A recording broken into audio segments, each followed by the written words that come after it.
আজি বেটা দুটাক খুৱাই ভাবিলোঁ অকণমান চাফ চাফাই কৰোঁ। এই ড্ৰেছিংখন যে একেবাৰে অৱস্থা নাইকিয়া হৈ আছিলে গম পাইনে, ওপৰত বস্তু দি সেইখিনি গোটেইখিনি চিজিল কৰি চব ড্ৰাজত ভৰাই দিলোঁ আৰু ড্ৰেছিংখন অকণ ভালকৈ মুচিলোঁ। আৰু এইফালে বেটা আৰু বাপেকক খুৱাই থৈছোঁ একেলগে। মই উঠি যাব, তুমি চাই থাকা। তাৰপিছত এই ট্ৰাংকৰ ওপৰতো অকণমান চিজিল কৰিলোঁ। ইমান মেচ হৈ আছিলে নহয়, এতিয়াহে ভাল লাগিছে। তাৰপিছত এয়া চাওক গাইজ, মোৰ এটা পাৰ্চেল আহিছিলে, মানে বেটাহঁতৰে আহিছিলে।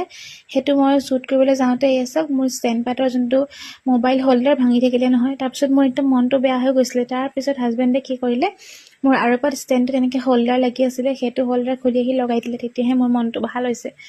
মানে বেয়া লাগিছিলে। ষ্টেণ্ড পাত 600 কিমান টকা, মই বোলো গ'ল আৰু মোৰ লষ্ট আৰু আজি।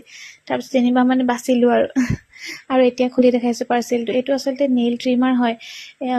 বেটাহঁতৰ কাৰণে দিছোঁ অৰ্ডাৰ। ডাঙৰ মানুহো পাৰে নেকি এইটো কাটিবৰ কাৰণে, গম নাপাওঁ। কিন্তু বেটাহঁতৰ কাটিবলৈ যিহেতু মোৰ দেখিয়ে ভয় লাগে, ইমান অকণি অকণি আঙুলি, সেইকাৰণে মই অনলাইন চাই পেলাই দিছোঁ এইটো অৰ্ডাৰ। এতিয়া নাকাটো, 40 দিনৰ পিছতে কাটিম বাৰু।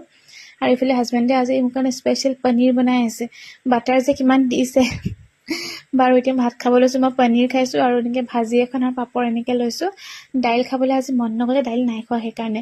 আৰু এতিয়া হাজবেণ্ডক কৈছোঁ মই টেষ্টিং কৰি তোমাক কৈ আছোঁ ৰ'বা। আৰু সঁচাকৈ ইমান ভাল বনাইছে পনীৰটো। অকণমান নৰসিংহ পাত দি দিছে, ফ্লেভাৰটো খাই খুব ভাল লাগিছে। তাকে মই হাজবেণ্ডক কৈ আছোঁ যে খাবলৈ কাৰণে ফ্লেভাৰটো সঁচা বহুত ধুনীয়া হৈছে। আৰু এইফালে আপোনালোকক অথনি দেখাবই নহ'লে নহয় মই ট্ৰিমাৰটো, এইটো চাওক ট্ৰিমাৰটো কেনেকৈ ইউজ কৰিবলৈ, কি কথা মই এতিয়ালৈকে ইউজ কৰা নাই। যেতিয়া ইউজ কৰিম তেতিয়া আপোনালোকক দেখাই দিম বাৰু দেই। আৰু এয়া মগৰিবৰ বাদত নামাজ পঢ়ি চাহ তাহ খাই বেটাকেইটা শুইছে আৰু লগতে বাপেকে খেলি আছে। মানে এটা বেটা শুইছে, এটা বেটা খেলি আছে।